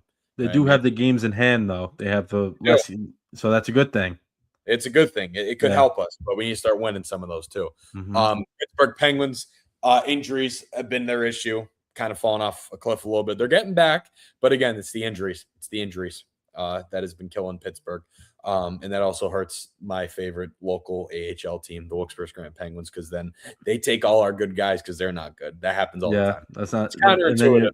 then you're messed up a little bit. Yep. Yep, exactly. Because then the Penguins, it's good for the Flyers, but then it's bad for the baby Pens that I root for because I'm from the area and that team got me into hockey. I know it sounds crazy, but I'm Flyer and baby Pen fan.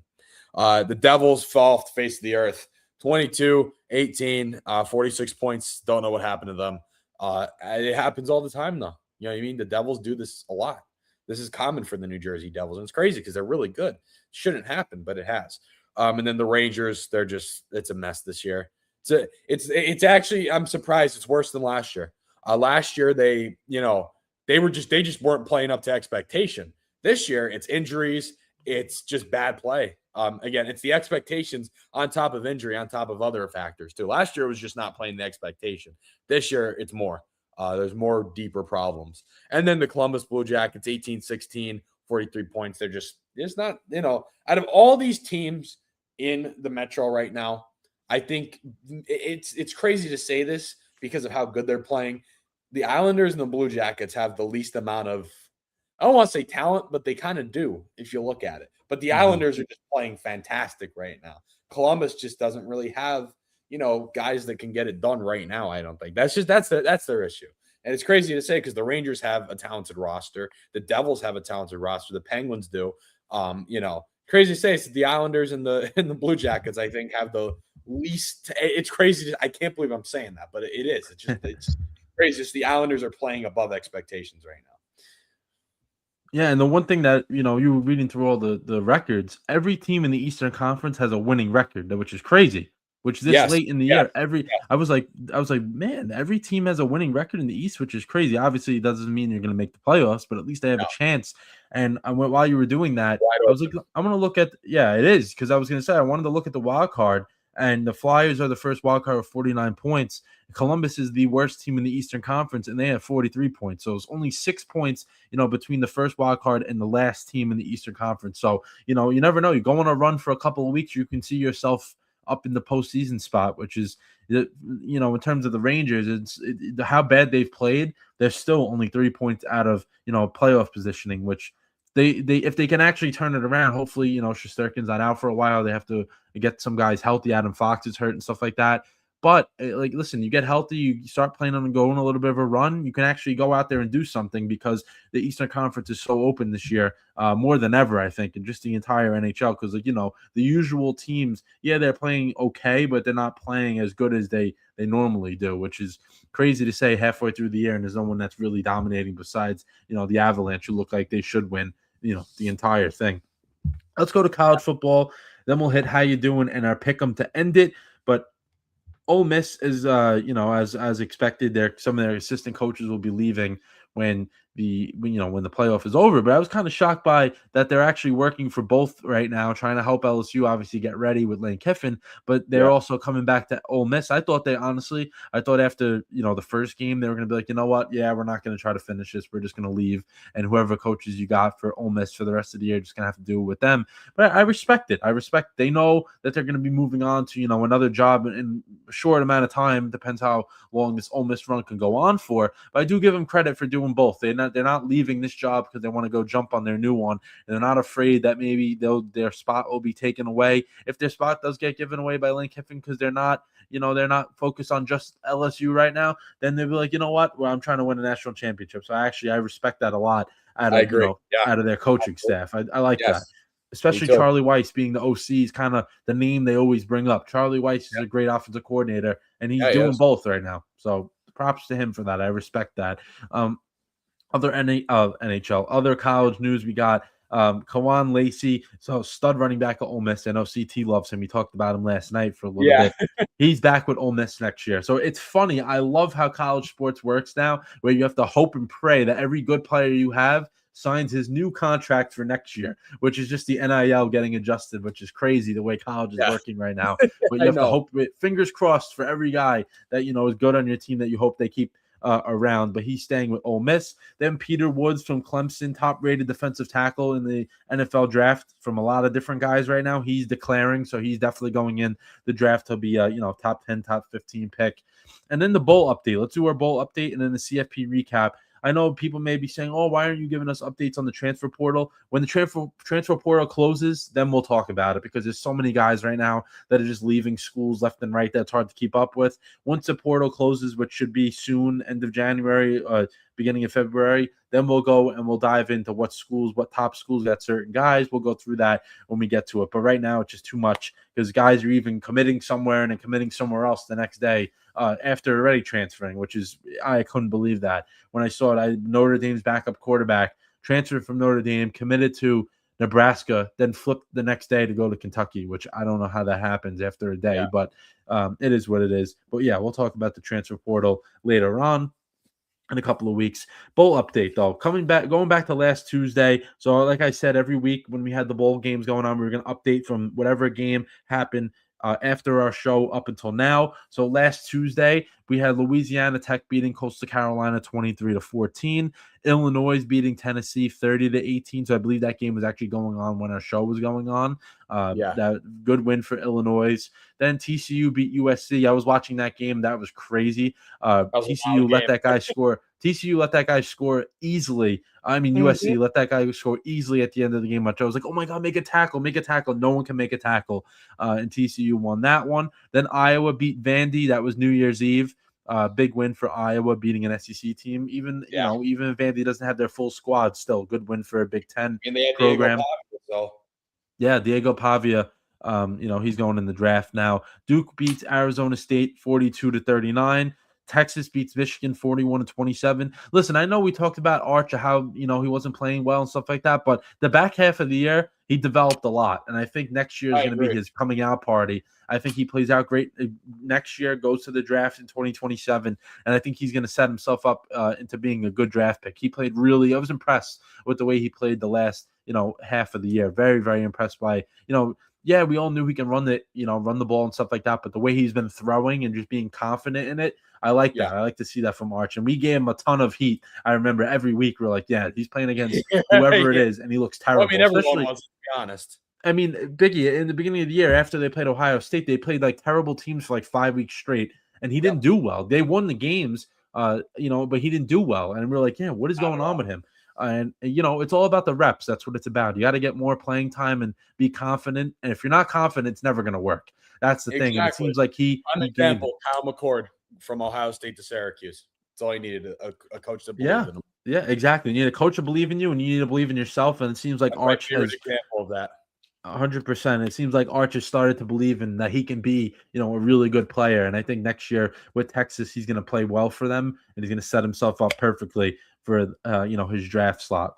Then Utah beat Nebraska 44-22. So Kyle Whittingham leaves. Utah still wins the bowl game. Nebraska had a ton of guys leave, so they didn't really have their full squad there. But Utah didn't either, really. So it's tough to even talk about that. Texas State beats Rice 41-10. Then Navy beats Cincinnati 35-13. This is a very close game. The score is deceiving because I was following this game. Navy was up, I think, 21-13 late in the fourth. Then they scored, and then they got another touchdown literally right after that. So that game got out of hand. But Navy won their bowl game. Very good for them. Wake Forest beats Mississippi State 43-28. 43-29. So a little ACC bowl win for you, Biggie. I don't know if you like that, if Wake Forest winning or not. You like that? Or it's good for the conference, Yeah, I thought so. I was like, yeah, I'm just going to poke a little fun at him, but good win for the ACC. And then the last bowl game besides the CFP, SMU beats Arizona 24-19. So that'll wrap up all of the bowl games. Obviously, the CFP is going to be wrapped up soon with 3 games left of the college football season. But let's recap what happened in the CFP last week, and then we'll preview the semifinals coming up on Thursday and Friday. But Miami beats Ohio State. Shocker. There's no other way to put that. That was the shocker of the game. I'd say so. Yeah. As much as the way they did it. Just the way they did it, right? Right. The way they did it was shocking. I think them winning the game wasn't shocking. It's the fashion they did it in that was shocking. You know what I mean? And it's great for the ACC. I mean, it doesn't look good that that's not our ACC champion. Like that our ACC champion didn't even make it. but it still looks great for the conference. I don't care. It looks good for the conference regardless. Exactly, and I mean, you beat the defending champ the way you did. They dominated the entire game. There was Yeah, no part of that. Yeah, Ohio State scored coming out of the half, but then you were like, yeah, I don't know. They just don't seem like they have the firepower they usually do. And yeah. Miami's defense off the They're they've been playing at their terrific. peak right now, and usually that's what fails them at the end of the year every Yeah, time. yeah, you're right. You're right. They've turned it on. I mean, then what? They let up 3 points against Texas A&M and 14 against Ohio State. Two offenses that were literally averaging 40 something a game this year. Yeah, Very impressed. I was very yeah. impressed by the whole thing, the way Miami has played so far. And Carson Beck doing just enough, showing the veteran leadership. See if they can do it. We'll talk about it in a few seconds. See if they can do it against Ole Miss. Oregon wins 23-0 over Texas Tech. So Texas Tech's defense still balled out. They just didn't have any help from that Texas Tech offense, which looked terrible. They It were was moving the bad. ball a little bit. The turnovers, it was a rough game from them. It was horrible. And and I think that, you look at it, people may start having that look at the Big 12. Or the Big 12, can they keep up with, the big boys of the Big 10 and the SEC? Every year it looks more and more like they can't, which is unfortunate. But Yeah, no, I agree. Yeah. Texas Tech will get to work. I think they'll be a good team next year as well. That defense was great this year. They let it go to waste with the way they were playing the other day.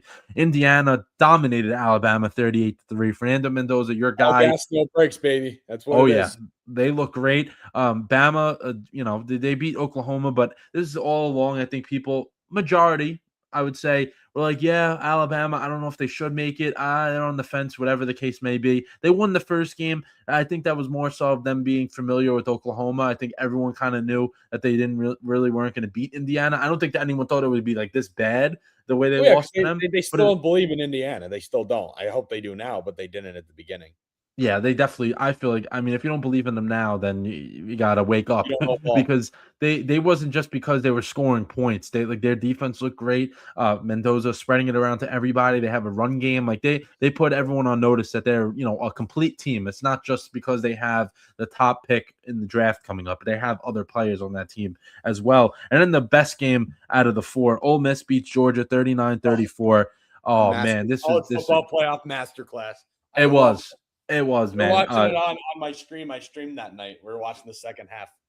Yeah, it was terrific. EJ, I remember just looking at that game. I'm like, okay, Georgia, it was like 12, it was 12 nothing or 12-3 Ole Miss. Then Georgia storms back, scores a ton of points. I'm like, Ole Miss goes into halftime. They screwed up. I don't know if you remember with the field goal situation. They were trying to kick a field goal. They ran out of time, whatever the case yeah. was. They were not happy about that. So they screwed that up. And like, okay, let's see what they do coming out of into the second half. They woke up. They played well. Trinidad Chambliss. Oh man, he is. I'm intrigued by him, but I think he's going to be going back to school though.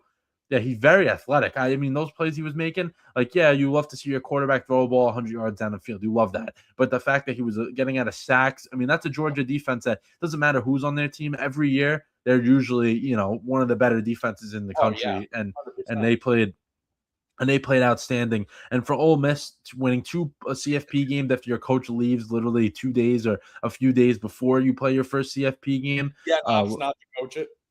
Exactly, that's what I'm saying. Opts not to coach it for whatever the case is. Still, if you still should have been like no coaching this game. I don't care what you guys say, but he didn't. They have a whole situation going on. They still win 2 games, and that leads us to Thursday night, where Miami versus Ole Miss will be our first game of the semifinals. I think that Ole Miss can win the game. I don't know if it's going to be because they scored as many points as they did against Georgia, because I don't know if Miami's going to allow that to happen. I think just Ole Miss has that. Ole Miss has that charm to them right now. It's something about them right now, just the way their whole situation has gone, that everything is going their way, and I think it's going to ride them just one more week into the championship game. Yeah, and it's crazy. I think we could say the exact same about Miami, though. I mean, that's right. They're That is the right. same type of way. I mean, everything's going their way. Their defense is playing, like they should be. Like I said, this is what dooms them every year, and they haven't missed a beat so far. Yeah, I'm very intrigued by this game. I think it's going to be the best game. I like how you brought that up too, because Miami, last team to make the CFP, got blessed by the fact that Duke won that game that bounced some guys around, and Miami gets in there. What do you mean? They had a good regular season, but the way they made it, and they made the most of it. They beat Texas A&M on the road, which is no joke, and then they beat Ohio State, which is probably a lot of people's national champions.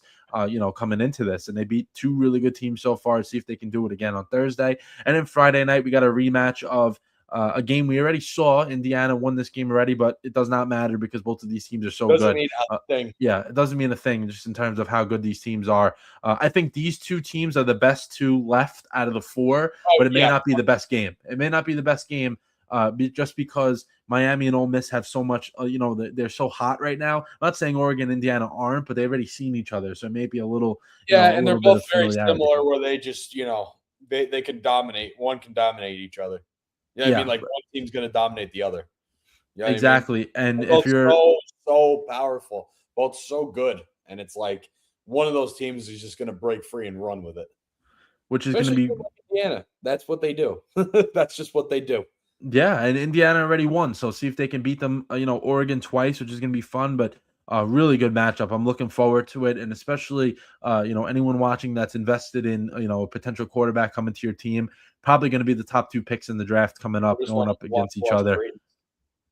Yeah. So I mean, a lot going on the line for this one, and the winner of these two games, championship next week. So, we'll talk about that obviously as the week goes on. We'll update the brackets. Our brackets are pretty much destroyed.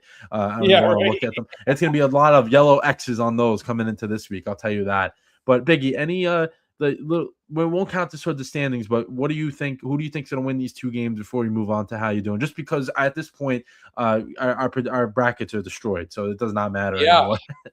It's really tough. The Miami Ole Miss game is so tough to pick right now. I really don't know because I think the Miami defense could stop the Ole Miss offense, but I don't know if the Miami offense is going to be able to produce. You know what I mean? I think Miami's defense will keep him in the game, but how much could you get out of your offense against a team like Ole Miss? Right. I think Miami wins it just based on their defense. Okay. I just think that's just how it is. I wouldn't be shocked if Ole Miss won just because they're so high-powered on offense, and they showed a lot of flashes in that area. But Miami's defense is just too good right now. You know what I mean? Mm-hmm. Yeah, they've just been dominating and taking over games. My only question is, I agree, their defense will shut down Ole Miss in some way. I don't think Ole Miss will score as much as they have, but will Miami do enough to score points like on offense? Yes. I don't know if they can do that because they scored 17 against Ohio State and they scored 10 against Texas A&M. So if you have to score 20 points in the CFP, has been so great. Good. Yeah, so good. As crazy as it sounds, you're comparing it to Ohio State and Texas A&M, but I think this is the best offense they're going to see so far. Definitely. Ohio State, the problem with them is they were so young. You know what I mean? It's a young team. You know I mean, like Julian Samuel was a freshman quarterback. So, that you take that into consideration. And then Texas A&M, I mean, they didn't really have the best end to their year either. You know what I mean? Like the way they started out, they just really didn't have that same fire that they had at the beginning. So I think this is the best offense Miami's going to see. All right, and then for Indiana in the championship if they win. Yeah, I was going to say, you think Indiana is going to win this game? Yes. I know they played each other before. I know how good Oregon is, but you can't count out that Curt Cignetti. Not just the team. You can't count Curt Cignetti out. You can't. It's impossible to count that man out. He's answered every question that he's had to. And that I think that was an eye-opening win just of what they did to Alabama because they didn't stop either. They were up and they just kept going. And I think they wanted to prove that. And a terrific matchup Friday night as well. So, we got Thursday, Miami, Ole Miss, Friday, Oregon, Indiana. Then Saturday, we got 2 playoff games. Sunday, we got 3 playoff games. And Monday, we got a playoff game as well. So that terrific 5 days coming up very, very soon. Let's do how you doing now, and then our pick 'em to end it off, where we're going to pick all of the games for the wild card weekend in the NFL. I'll start us off with the how you doing. I'll start with the Jets. I listened to the end of the year press conferences with Aaron Glenn and Darren Mucci as GM of the Jets, and they admitted their faults. Obviously, you have to when you suck that bad. You have to admit that you weren't good, but The thing is, what are you going to do about it? Like, you can just say, yeah, we're going to be a better team next year, but you actually have to go out there and actually do it. You have to actually go get players. You have to, maybe there's a coach on your staff that you didn't like the way he ran his unit, or he didn't run his position group the right way. You have to go out there and you have to get better at everything. You have to get every single thing better. And this defensive coordinator hire that you make, I know Glenn hired Steve Wilkes because of previous, like, he was a head coach before, but their schemes they did not have the same schemes. Glenn has to hire a DC that thinks like him. And they asked him that in the press conference, like, oh, what do you see? Like, what in your potential DC do you want? And he's like, I want to be an aggressive, like the way I call defense, like aggressive blitzing and stuff like that. And the name that pops in my head right away is Wink Martindale. He's a guy that always is willing to blitz, very, very aggressive, a veteran DC, which I think that they made the mistake with Wilkes. Yeah, he was a veteran DC, but he just wasn't good at it. Wink Martindale, one of the best defensive coordinators that we've seen in a long time. He was with the Ravens. He was with the Giants. He was with Michigan. You let him run his defense. You leave him alone, you'll be fine. If you get in his way like Brian Daboll did, it's not going to work. And I think Glenn will have a respect for him just because he knows that he's done it before, had success with it. And if their schemes align like that, that's the perfect guy I would go out there. Like, in my world, I don't want Glenn here anymore, but that's not going to happen. They're going to keep him. I already know that. So, being realistic right now, which I don't think many people will probably think I will be, because usually I go off the ledge with the Jets. But that if you're gonna be realistic right now, you're keeping Glenn as your head coach, whatever. You have to keep Tanner Engstrand as your OC because he worked with what he had. He didn't have much. You had Brady Cook play 5 games. You had Justin Fields, who can't throw, play 7 games. You had Tyrod Taylor, who's an older guy, play. You had 3 quarterbacks that really don't do anything well. And you had to work with that on your offense. And this got to be the offseason. Listen, you bring in a good quarterback, you bring in a young quarterback, and it doesn't work with him as the OC, then you move off of him, then you figure it out then. But you got to give him another chance. And then defense, you got to get a really good guy in there to be your hire. And, they said they have all this draft capital, 5 first-round picks in the next 2 years, 2 this year, 3 next year. You have 4 picks in this draft in the top 44. So you have premium picks here. It's not like you're talking about, you have 2 first-round picks and they're both at the end of the first round. Your second-round picks at the end of the second round. You have 4 picks that are very high in the draft. Literally every 11 picks in this draft coming up in the first 2 rounds are going to be Jets making them. So you have to take advantage of that. Has to be 4 really, really good players, or you make a trade for someone. You do that. I don't know what it is, but you have to bring in talented players. Got to try to bring Breece Hall back if you can. I just think he's very dynamic and he can give that offense with a good quarterback, actually give the offense another dynamic, which, if they let him go, you don't really get that. If you're trying to draft someone or sign someone, I think he's the best option available. You bring him back for at least for this year, and then you figure it out if you can't get an extension with him. Defense, you need a whole lot. You need like 8 to 9 new starters on defense. There's not many guys there right now that are going to be good, but you never know. Maybe you want to keep some of these guys around, give them a chance with the new scheme, like a Quincy Williams.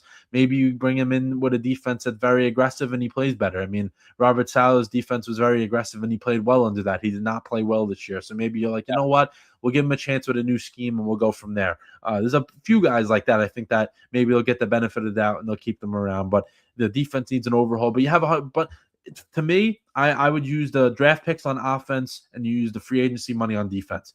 It's very hard for young guys on defense to adjust quickly and play well. It takes a little time for that. But if you have the veterans on the defense, they already know the drill. They've been there. They can do it. On offense, if you have a young offense, all growing together. We've seen it when Garrett Wilson and Breece Hall were drafted, they fed off each other. I think on offense it's a little more easier to adjust to the NFL on offense than it is on defense. I believe that. That's the nature of it. Exactly. So that's why I think you use the premium draft picks mostly on offense. Not saying don't draft any defense, but you draft more on offense with the draft picks and you use the free agency money on defense. And I think this team should be a hell of a lot better. It just falls on what Glenn's going to do as a coach, who you get as your quarterback. Like I said, me personally, I wouldn't keep Glenn. I just was not impressed with anything he did. I don't think he does anything well, but it's also all right. You're going to keep him. You got to go with it. But, what is what it is. We'll see what happens with the Jets. Then with the Knicks, they have not been playing well lately. Lost 4 in a row. I think a lot is on the fact that they're not rested. You can see it. But I also think that Karl-Anthony Towns is becoming a little bit of an issue with some of the things he's talking about in his press conference, saying he's not very comfortable in the offensive system. Listen, you're a big man. You're 6'11", whatever you are. you become comfortable because you command the basketball and you score on your own. You shouldn't have to have an offense get them passing the ball to you. You should be running the offense. That's the way that should work. So I don't want to hear any of that saying that you're not comfortable in the offense. Don't want to hear that. And if you're not, then we'll trade you, because I don't think he makes that much of an impact that what people thought he would when he got here. Yeah, he'll score his 20 points a game, will get his 10 rebounds a game, but is his impact that much? I don't think so. I really don't. And, we're going to make comments like that doesn't help the situation. This team hasn't had problems in the last 5 years, and you don't have to be the one to start problems, because we've seen what happened years ago when you had one guy, create issues and it turned into a dumpster fire where the team wasn't good for a while, which I'm not saying it's going to happen with this team, but you don't want to be the guy that starts the problems. So I wouldn't be shocked. You maybe have to consider trading for Giannis now. I think that you look at it right now, the Pistons whooped you last night. You weren't even belong in the court with them. You got to look at that and be like, you know what? We got to play these guys probably in the playoffs. We got to figure something out. Maybe you think about the Giannis trade. Not saying you do it, but you got to at least have that in the back of your mind, and you got to think about it a little bit. Then what? The Mets, they haven't done anything, so there's nothing really to talk about with them. Rangers, like I mentioned before, the injuries are killing them. They're just not playing well. They play well one night. They're just not consistent. They play well one night. Next night, they look terrible. So they got to figure out more consistency. Haven't talked about St. John's a ton, but they lost the other night against Providence. Not a good loss to have because they were not playing well. Providence was, they didn't win a game in the Big East. I know it was only 2, but they were 0-2 coming into that game. Not a good loss for St. John's, and they're 9-5. But it looks like they're going to win tonight. They're up by 15 with 2 minutes left, so they'll get to 3-1 in the Big East. But they got to win a ton of these games because the Big East is not good this year. And if you're going to lose to bad teams, that does not help your case as well. And, they didn't take advantage of their opportunities in the beginning of the year when they played those top-ranked teams because they didn't beat any of them. So they have to really run the table and play well. And you can't lose. I'm going to be honest, you cannot lose more than 4 games in the Big East, these regular season Big East games. You can't lose more than 4 or 5 of them, or else you're not going to have a chance at making, the tournament, just because you don't have that big of a resume. And I don't think they're going to win the Big East tournament because UConn has been unstoppable this year. They're much better than they were last year, and they were a pretty good team last year. But I think UConn's on another level this year. And Notre Dame hasn't really done much. They haven't really lost that many guys in the transfer portal, haven't really brought in many, but there's still plenty of time, so I'm not worried at all. But yeah, that's it for all my teams. What do we got, Biggie? Yeah, so I'm going to just quickly go through, the Eagles, Flyers, and then I'll get into the nitty gritty of Syracuse right now because there's a lot to talk about. There really is. But the Eagles, should have, obviously I don't think, they knew that the 2 seed was going to be on the line. But again, I think they should have at least maybe played their starters for a half so they wouldn't lose that game, and then they'd be playing Green Bay instead of the 49ers, who I think are going to beat us. Just saying, I just think they're too good of a team right now. I know they're banged up, but the way they play while they're banged up is still great. And I just think our offense is too inconsistent to do anything. The Flyers, the last I looked, they're up 3-1 on Anaheim, so they're on their West Coast trip right now. They did lose some games they shouldn't have. They lost to Seattle, or no, they're not playing in Anaheim. My apologies, but they were just playing on the West Coast. They're still playing some of those teams, but Anaheim's in Philly. Cutter Gauthier is back in Philly. Last time he was there, we beat them 6-0. And every time he touched a puck, there was an FU Cutter chant every single time. I wish I went to that. I actually went to the game the Thursday before that against the Dallas Stars, and we lost. I should have went to that game on that Saturday instead of the game before that. And now we're going to get into the team I care about the most, the Syracuse Orange, after their complete collapse, abysmal collapse, 3-9. That's just, that's a mismanagement in the quarterback room. And again, you get that from a coach that's only been a head coach he's coming up on that was his second full season as a head coach. It happens, you know what I mean? But it shouldn't, there's no excuse. But again, got to give him the benefit of the doubt. Obviously they expected a little bit more out of Ricky Collins, but it makes sense why they brought Steve Angeli in, because obviously Ricky Collins wasn't that great. They saw something that we didn't, in camp, because like I said, I thought Collins should have started over Angeli. I thought he was a lot better. He had a lot more potential, but obviously I was very wrong. And so were a lot of us. A lot of us were very wrong, to say the least. But they've had a lot of people transfer out. Let's go through the names. I mean, Luke Carney freshman quarterback from Texas, won 4 straight state titles in Texas, 10,000 passing yards. Literally, we saved him. We didn't start him against Boston College so he can keep his red shirt. We did that, and he entered the portal. I think if you get him as a backup at another school, I think he's going to be great. A lot of potential for that kid, and I think a lot of the reasons why he left is because Fran Brown publicly said he's bringing in 2 guys from the portal, which we should. He needs to go all in. I don't care about any of these prospects, any of that. You need to go in and get someone now. Like I agree with Fran. And if you don't want to stay, you don't want to stay. There's a lot of guys that went in. There's about over 20 that transferred. But I'm just going to go through the big names. And then this was the best news I heard all day. Ricky Collins, I think he was forced to go in the portal, but he's in the portal. Thank God. Get him out. Go play Division III or high school again, please. Get out of my face. This one I kind of saw coming just because it's one of these type of guys. Jonte Cook, he was supposed to be a lot better. He honestly did nothing. Jonte Cook was supposed to be the stud wide receiver. He came from Texas. He had off-field issues there and at Washington, and he entered the portal. And his dad and uncle basically run his career. After a loss against SMU, his uncle was calling in one of the Syracuse sports talk shows and complaining about the quarterback. And his dad made a public statement about the quarterback situation after he entered his name into the portal. So that's a guy you don't want on your team. Didn't do much for us. Was expected to do a lot more. Did absolutely nothing. So good riddance. Fatum Diggs, linebacker, his brother Fidel Diggs. They both transferred. Fatum was supposed to go to A&M with Fidel, and Fidel obviously played with he was part of that big portal class when we got McCord. He was okay. He wasn't the best, but he was still solid as a defensive end for us. I don't know where he's at in the NFL right now. I forget if he got signed somewhere, but his little brother Fatum was supposed to go to A&M and he flipped to Syracuse and played this past season, and now he's in the portal. So he didn't do too much. And then Darryl Gill, we lost a lot of our receivers, which sucks. Darryl Gill, who was probably one of our better receivers. Amari Hatcher, who was another great receiver for us. Jalen Hornsby, who had some decent games, is gone as well. Malachi James, he was our 3rd string running back. We rotated a lot. We saw a lot of these guys play, so he did okay. I'm just going some names that I know did pretty well. Derek McDonald at linebacker, he did all right. And then we lost a lot of our offensive linemen, which honestly, good. To be honest with you, we lost Josh Miller, which I think is great. The offensive line needed to be cleared out. I'm kind of happy about that. Our offensive line stunk. Our kicker, and I'm very sad about this, my favorite kicker in college football, Jaden O, is gone. Oh, God, I'm so mad about that. I didn't expect that. And then another wide receiver who played a lot for us, Emmanuel Ross, is gone. Again, we lost 3 of our top receivers. That's not good. We're going to have to go deep into that in the portal. We lost Eric Thomas, who was a solid defensive lineman for us.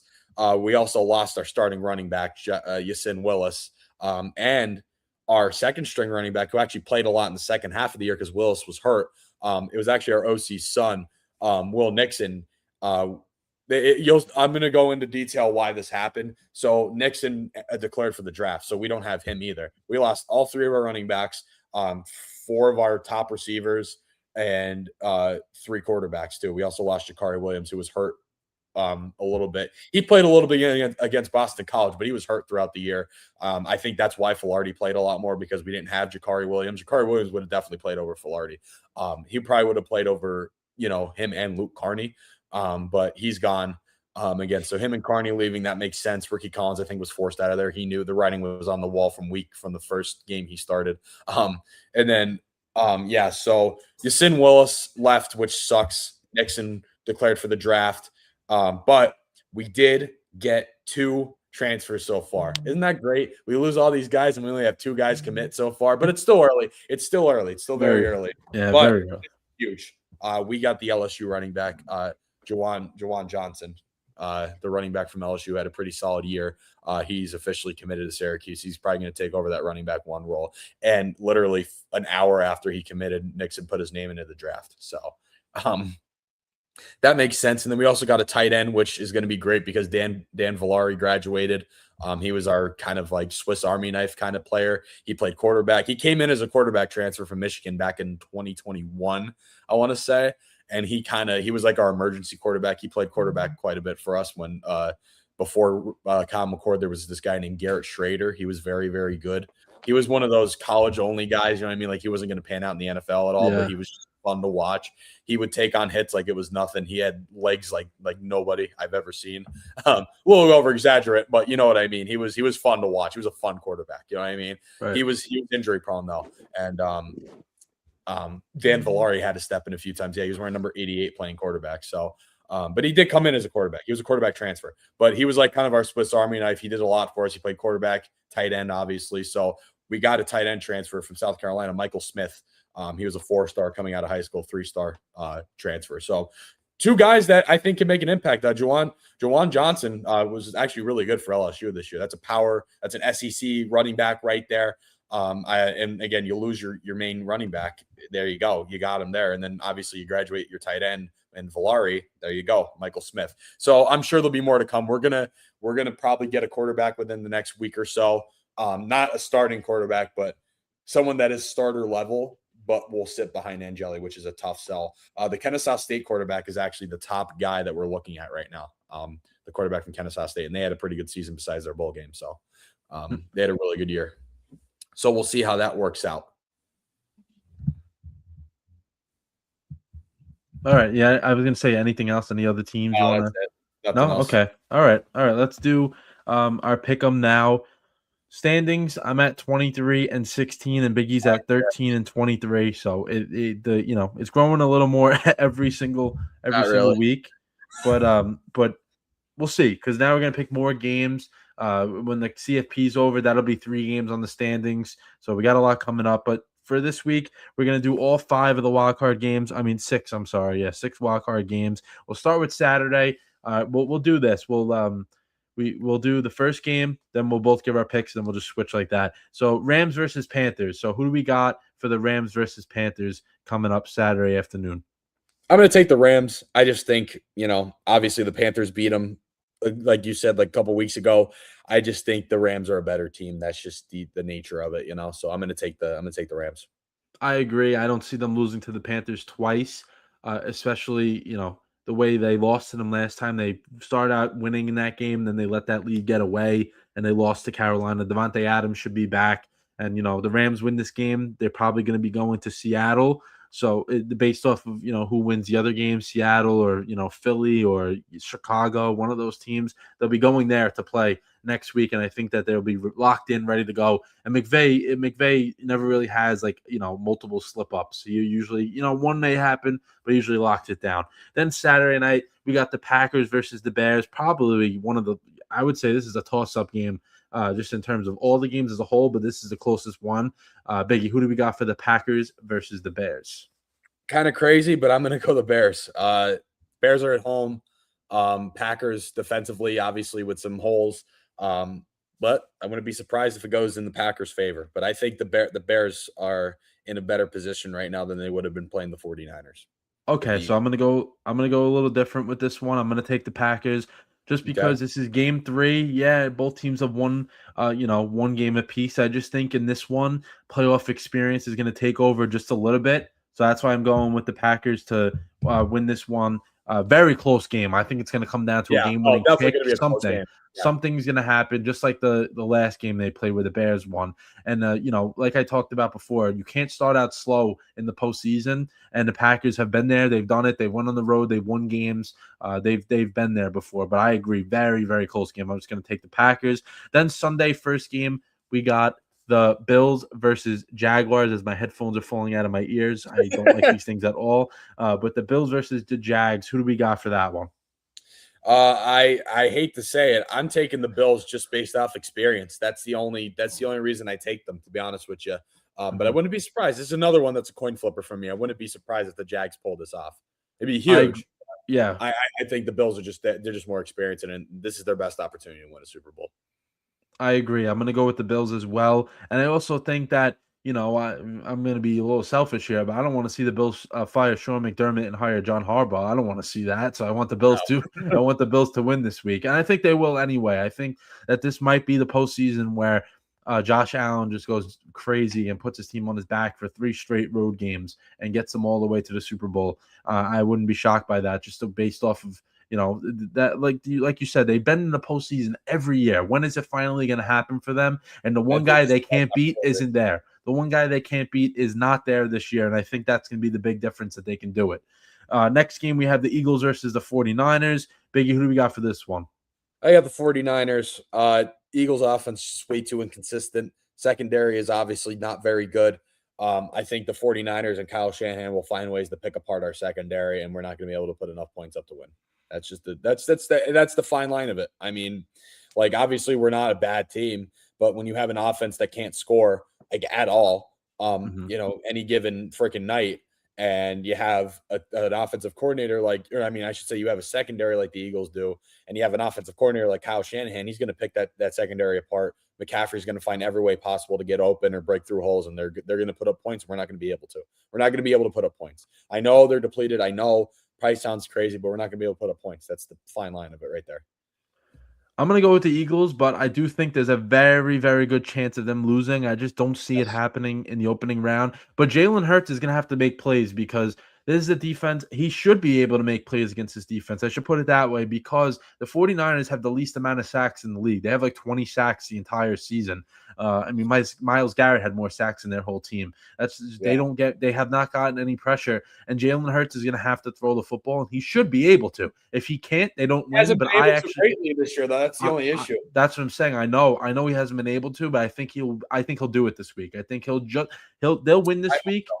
I think they win this week, and whoever they play next week, they will not win that game, but I think they will win this week. And then with San Francisco, I'm sure it's going to be cold out. I know it's the middle of winter in Pennsylvania. It's going to be cold. So I think that's going to be a little, you have to take that into account as well. The 49ers coming from the West Coast, to a cold, Philly atmosphere. Then Sunday night, Chargers versus Patriots. Who do we have in this one? Another tough one, but I'm going to take New England just because they're good right now, and obviously we've seen some issues with the Chargers as of recent. I think the Pats get this one done. I agree. I think Drake May has a really good playoff debut. I think he's going to look cool, calm, and collected. And besides the Rams, obviously, we should have the most confidence in the Rams winning these games. I put the Patriots as number 2 in winning this week. I have a lot of confidence in them. And, like we talked about, Chargers offensive line, non-existent. They don't have an offensive line. I think the Patriots right now. That's the issue. Yeah, they have nobody. None of those starters are there. And I think that the Patriots D-line, who's not great, but I think they're going to do a good job. And then Herbert's going to, feel a little pressure on him, and he's going to make a few mistakes, just like he did last year in the postseason against the Texans. And then the last game we got is the Texans versus the Steelers, which I've been going back and forth on, but I think I finally settled in on my pick, and I think we're actually going to agree on the pick. But who do we got? I'm going to take the Texans. Their defense is just too good, and I mean, Aaron Rodgers, he's getting his best guy back, but realistically, though, can you trust that Steelers offense? I think you could, but I just think the Texans have shown that defensively they can take control. That's just how I feel about it. Yeah, because they're you always see those defenses that are good, but they don't take over games. Houston takes over games. They don't let you you make a mistake and that's it. You're over. And I think for the Steelers, if they're able to avoid, I'm going to pick the Texans, but I'm going to try to, give both sides of this like you're doing here. I think that if the Steelers can avoid turnovers, that's obviously a plus for them. But the biggest thing is not letting Aaron Rodgers get any pressure on him, because he could sit back there and still sling it like he's 25 if he's not getting touched. The fact that that's the problem. Yeah, and the Texans are going to get to him. That's just the way they play. They're able to do that. They're going to get to him. They're going to pressure him. They are, and I'm curious to see what's going to happen here, because the games that Rodgers has faced pressure this year, those are the games they've lost. Seattle, you keep in mind, Chargers they've lost, the Browns, the Bills when they got pressure on them, the Packers. That's 5 of their 7 losses where Rodgers faced a ton of pressure, and it wasn't just because it's not because he's not good anymore, because he could still play. Obviously, we've seen it. but it's just that he's not able to move around like he was obviously when he was younger. And Houston, like we talked about, they're ferocious. That pass rush is incredible. But yeah, I'm gonna go with the Rams, Packers, Bills, Eagles, Patriots, and Texans. Biggie has the Rams, Bears, Bills, 49ers, Patriots, and Texans.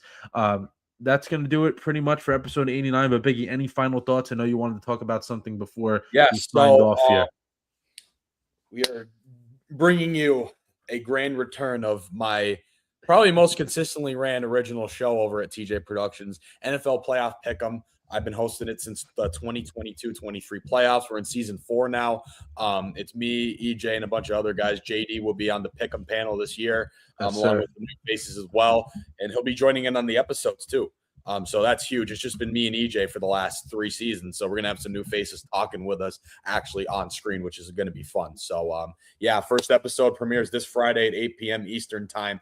Tune in. We're recording it this week. Obviously, they're all pre-recorded, but it will be premiering on Friday night at 8 p.m. Eastern time. Stay tuned.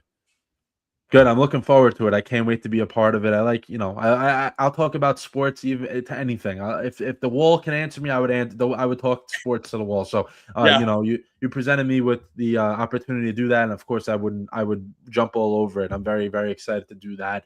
So that'll be out Friday night. Listening to what we have to do is going to be a ton of good content back and forth. Let me know about next week, like in terms of the fans and stuff like that. If you want me to do the Texans Steelers live stream, I'm not 100% on it yet, but if I get some support in doing it, I'll give it back to you guys. We can have our guest, whoever wants to come on, because I've only been doing basketball streams, so some people don't like basketball, so it's very tough for them to come on. But football, I know everyone likes. If you don't like football, then you're probably not a sports fan. Then I put it that Right, way, yeah. because everyone loves football. Compared to basketball, baseball, hockey, stuff like that. But yeah, we'll think about that coming up. But of course, we'll be back next Tuesday for our normal show. Reels will be out. We appreciate all the support on Instagram, TikTok, YouTube. But that's going to do it for episode 89. Stay tuned for that season 4 playoff pick'em with TJ Productions coming up soon. See you guys. See ya.